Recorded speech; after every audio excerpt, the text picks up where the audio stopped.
जय श्री राम भक्तों। बालाजी के चैनल बालाजी स्पिरिचुअल ज्ञान में मैं प्रशांत आप सब लोगों का स्वागत करता हूं। आशा करता हूं आप सब कुशल मंगल होंगे। आपके स्नेह और प्रेम से हम भी कुशल मंगल हैं और हम बालाजी महाराज की पवित्र शक्तियों से कामना करेंगे कि बाबा आपके भंडार भरें। और पितृपक्ष प्रारंभ हो गया है। आज 30 तारीख से यानी कि 30 सितंबर से प्रथम पितृपक्ष का प्रथम दिन है और आज से पितृपक्ष प्रारंभ हो गया है। बहुत से लोगों को अभी दुविधा है, बहुत से लोगों को अभी इस बात का संशय है कि पितृपक्ष में पूजा करनी चाहिए अथवा नहीं करनी चाहिए, मंदिर इत्यादि जाना चाहिए या नहीं जाना चाहिए। आज इसी के विषय में चर्चा करेंगे और किस प्रकार अपने पितरों को आप तर्पण करके उनको तरवा सकते हैं उसकी भी विधि आप इसमें बताएंगे। देखिए, जो लोग सोचते हैं कि पितृपक्ष में 15 दिन, बहुत सी जगह भ्रांतियां हैं कि मंदिर नहीं जाना चाहिए, पूजा पाठ नहीं करनी चाहिए, शुभ मंगल कार्य नहीं करने चाहिए। तो मंगल कार्यों में केवल वैवाहिक कार्य, नवीन वस्त्र लेना, घर बनाना, घर का गृह प्रवेश, ये सब वर्जित है, लेकिन पूजा पाठ करना वर्जित नहीं है। आप किसी भी मंदिर में जाकर पूजा पाठ कर सकते हो। अपने घर की जो दैनिक पूजा है उसमें प्रभु को स्नान कराना, भोग अर्पण करना, आरती करना, उनका सेवा करना बिल्कुल भी वर्जित नहीं है।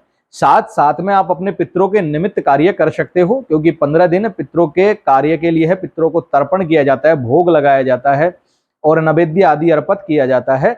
और जो भी कार्य आपके कुल में विधि विधान के साथ होता है वो आप करिएगा, लेकिन साथ ही साथ प्रभु की सेवा करना ना भूले, क्योंकि प्रभु की सेवा जितना आप करोगे, जितना अपने इष्ट का ध्यान करोगे, जितना कुल देवता कुल देवी का ध्यान करोगे, जितना उस परम पिता परमात्मा की आप सेवा करोगे, उतना आपके पितृ तृप्त होंगे, उतना आपके पितरों को सद्गति प्राप्त होगी, उतना ही आपके पितर आप पर प्रसन्न होंगे। क्योंकि ईश्वर से विमुख कुछ नहीं है, ना आपके पितर, ना हम, ना ये चराचर जगत, सब ईश्वर में लीन है और ईश्वर ही हैं जो इन सबको सद्गति प्रदान करने वाले हैं।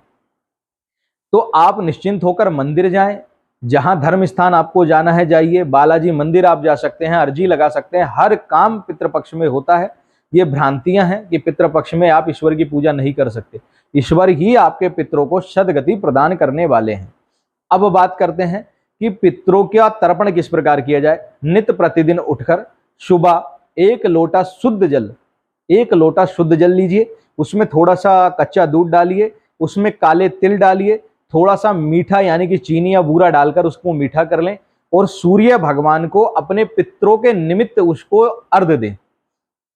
सूर्य भगवान को प्रातः काल उठकर अर्घ्य दीजिए अपने पितरों के निमित्त। इससे आपके पितर शांत होंगे, आपके पितर तृप्त होंगे।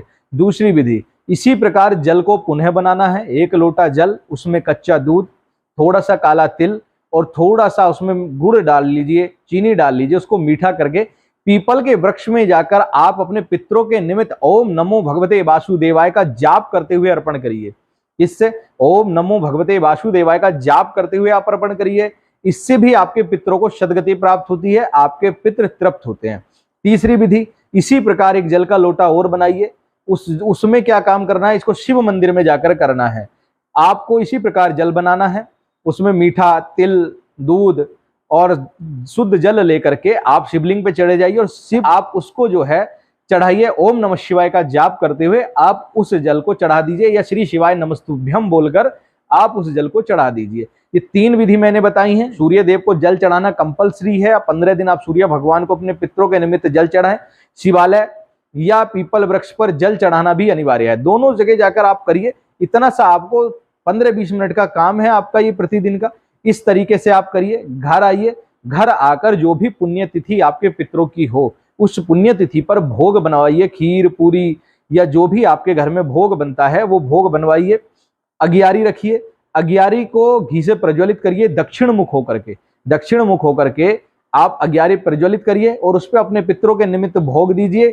और 15 पत्ते जो हैं, किस चीज के, तोरई के पत्ते होते हैं या आपकी तरफ जिन भी पत्तों पर भोग दिया जाता है, छत पर पक्षियों के लिए रख दीजिए। जो कौओं को भोग लगाया जाता है वो रख दीजिए। गौ माता को भोग दीजिए। थोड़ा सा भोग चींटियों के लिए रख दीजिए। कुत्ते को भोग दे दीजिए और ब्राह्मण को भोग खिलाइए और अपने घर के देवता के लिए भोग रख लीजिए। ये 5 भोग आप नित्य प्रतिदिन आप 15 दिन तक जो भी पुण्यतिथि आपकी पड़े उस पुण्यतिथि पर करिए। 5 भोग किस किस का होंगे एक बार बता देता हूं। प्रथम आपका कौए के लिए निकल जाएगा, द्वितीय आपका गौ माता का हो जाएगा, तृतीय आपका कुत्ते के लिए हो जाएगा, चौथा आपका चींटियां वगैरह जो छोटे जीव हैं उनके लिए हो जाएगा, और पांचवा जो है देव के लिए हो जाएगा। कोई भी आपके इष्ट हैं, हनुमान जी हैं, उनके निमित्त आप भोग प्रसाद लगाइए और ब्राह्मण को भोजन उस पुण्य तिथि पर करा दीजिए। और जो पितृ अमावस्या आएगी 15वें दिन, उस दिन ब्राह्मण को बुला करके अच्छे से अपने घर में पूजन इत्यादि करा करके पितरों के निमित्त हवन करा दीजिए। आपके पितृ संतुष्ट हो जाएंगे, आपको आशीर्वाद देकर जाएंगे। क्षमता अनुसार ब्राह्मण को दान करिए और अपने क्षमता अनुसार जितना दान आप कर सकते हैं करिए। इस छोटी सी विधि के अलावा और आपको कुछ करने की आवश्यकता नहीं है। अगर आपने इतना ही कर लिया, साथ ही साथ अपने इष्ट की पूजा, इष्ट का जाप, सीताराम का जाप, ओम नमः शिवाय का जाप, हनुमान चालीसा का पाठ, जो भी आपके इष्ट हैं उनका पूजा पाठ करिए। आपके पितरों को सद्गति प्राप्त हो जाएगी। इतना भी अगर आपने कर लिया तो आपके पितरों को प्रसन्न करने के लिए पर्याप्त है। कोई बड़ी विधि करने की आवश्यकता नहीं है। यूट्यूब से देखकर बहुत भारी चीजें, जाप, हवन इत्यादि करने की आवश्यकता नहीं है। केवल इस छोटी विधि द्वारा ही आपके पितरों को तृप्ति मिल जाती है।